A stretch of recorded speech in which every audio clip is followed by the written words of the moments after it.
उत्तराखंड में आखिरकार लंबे वक्त के बाद धामी कैबिनेट का विस्तार हो गया।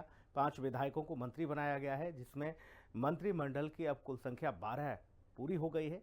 देहरादून लोक भवन में राज्यपाल retired lieutenant general Gurmeet Singh ने सभी नए मंत्रियों को शपथ दिलाई। नए मंत्रियों में खजानदास भरत सिंह चौधरी, मदन कौशिक, प्रदीप बत्रा और राम सिंह केड़ा शामिल हैं। उत्तराखंड में धामी कैबिनेट का हो गया विस्तार। 5 विधायकों को मिल गया मंत्री पद का उपहार। उत्तराखंड में अगले साल होंगे विधानसभा चुनाव। चुनाव से पहले बीजेपी ने चला बड़ा सियासी दांव। मुख्यमंत्री पुष्कर सिंह धामी के नेतृत्व में उत्तराखंड सरकार ने बड़ा राजनीतिक फैसला लेते हुए मंत्रिमंडल का विस्तार कर दिया है। विधानसभा चुनाव से करीब 1 साल पहले उठाया गया ये कदम रणनीतिक रूप से बेहद अहम माना जा रहा है।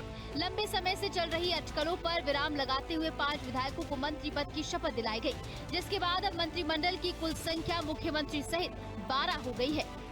लंबे समय से जिस घड़ी का इंतजार था वो इंतजार आज खत्म हो गया है। जी हाँ, उत्तराखंड में धामी कैबिनेट का विस्तार हो गया है और 5 विधायकों को मंत्री पद की आज शपथ दिलाई गई है। लोक भवन में राज्यपाल ने आज 5 विधायकों को मंत्री पद की शपथ दिलाई है, जिसमें राजपुर से खजानदास, रुद्रप्रयाग से भरत चौधरी, रुड़की से प्रदीप बत्रा, हरिद्वार से मदन कौशिक और भीमताल से राम सिंह केड़ा ने मंत्री पद की शपथ ली है। मुख्यमंत्री ने सभी विधायकों को नवनियुक्त कैबिनेट मंत्री बनने पर मंत्री पद सौंपने पर बधाई दी है। राजधानी देहरादून स्थित राजभवन में आयोजित समारोह में राज्यपाल retired lieutenant general Gurmeet Singh ने 5 विधायकों को पद एवं गोपनीयता की शपथ दिलाई। नए मंत्रियों में राजपुर रोड सीट से विधायक खजानदास, रुद्रप्रयाग से विधायक भरत सिंह चौधरी, हरिद्वार नगर से विधायक मदन कौशिक, रुड़की से विधायक प्रदीप बत्रा और भीमताल सीट से विधायक राम सिंह केड़ा शामिल हैं। विधायक खजानदास ने सबसे पहले शपथ ली, जबकि विधायक भरत सिंह चौधरी ने संस्कृत में शपथ लेकर सबका ध्यान खींच लिया। तथा भारतस्य प्रभुता अखंडतां च अक्षुणा रक्षिष्यामि तथा अहम् उत्तराखंड राज्यस्य मन्त्रित्वेन स्वकर्तव्यानि श्रद्धापूर्वकं शुद्धान्तकरणेन। गौरतलब है कि उत्तराखंड में कैबिनेट विस्तार को लेकर काफी समय से चर्चाएं चल रही हैं। कई नेता मंत्री पद की दौड़ में शामिल थे, जिससे राजनीतिक सरगर्मी लगातार बनी हुई थी। नवरात्र के दूसरे दिन कैबिनेट विस्तार को अमली जामा पहनाया गया। इस विस्तार को चुनावी तैयारियों से जोड़कर भी देखा जा रहा है। माना जा रहा है कि ये फैसला केवल प्रशासनिक जरूरत नहीं, बल्कि राजनीतिक संतुलन साधने का प्रयास भी है, जिससे क्षेत्रीय और सामाजिक समीकरणों का ध्यान रखा गया है। शपथ ग्रहण के बाद मुख्यमंत्री पुष्कर सिंह धामी ने सभी नवनियुक्त मंत्रियों को बधाई दी। सीएम धामी ने दावा किया कि सभी लोगों का लंबा राजनीतिक और जनसेवा का अनुभव राज्य के विकास के कामों को आगे बढ़ाने में बेहद फायदेमंद साबित होगा। जिन माननीय लोगों को आज मंत्री परिषद का दायित्व आज मिला है, उन सभी को मैं अपनी तरफ से बहुत बधाई देता हूं, शुभकामनाएं देता हूं। और सभी लोग लंबे समय से राजनीतिक क्षेत्र और सामाजिक क्षेत्र में काम करते रहे हैं।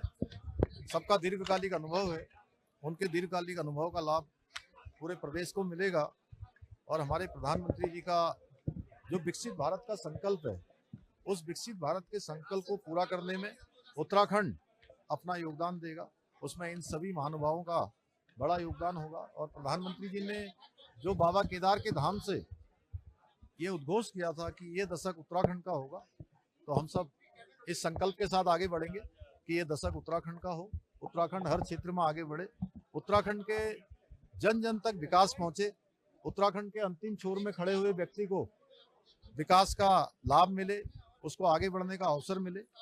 हम सब लोग मिलकर एक टीम भावना के रूप में पूरी मंत्रिपरिषद राज्य की जन सेवा के प्रति समर्पित होकर काम करेगी। खाली मंत्री पद भरकर पूरी हुई धामी कैबिनेट। उत्तराखंड में मंत्रिमंडल की अधिकतम सीमा 12 सदस्यों की है। इससे पहले केवल 7 मंत्री कार्यरत थे, जबकि 5 पद खाली चल रहे थे। साल 2023 में कैबिनेट मंत्री चंदन राम दास के निधन के बाद 1 पद खाली हुआ था। वहीं 2025 में विवादों के बाद प्रेमचंद अग्रवाल के इस्तीफे से खाली पदों की संख्या बढ़कर 5 हो गई थी। अब 5 नए मंत्रियों की एंट्री के साथ सभी खाली पद भर दिए गए हैं और धामी कैबिनेट पूरी तरह से फुल स्ट्रेंथ में आ गई है। पॉलिटिकल प्लान तैयार, योजनाओं को मिलेगी रफ्तार। धामी कैबिनेट के विस्तार को कई मायनों में अहम माना जा रहा है।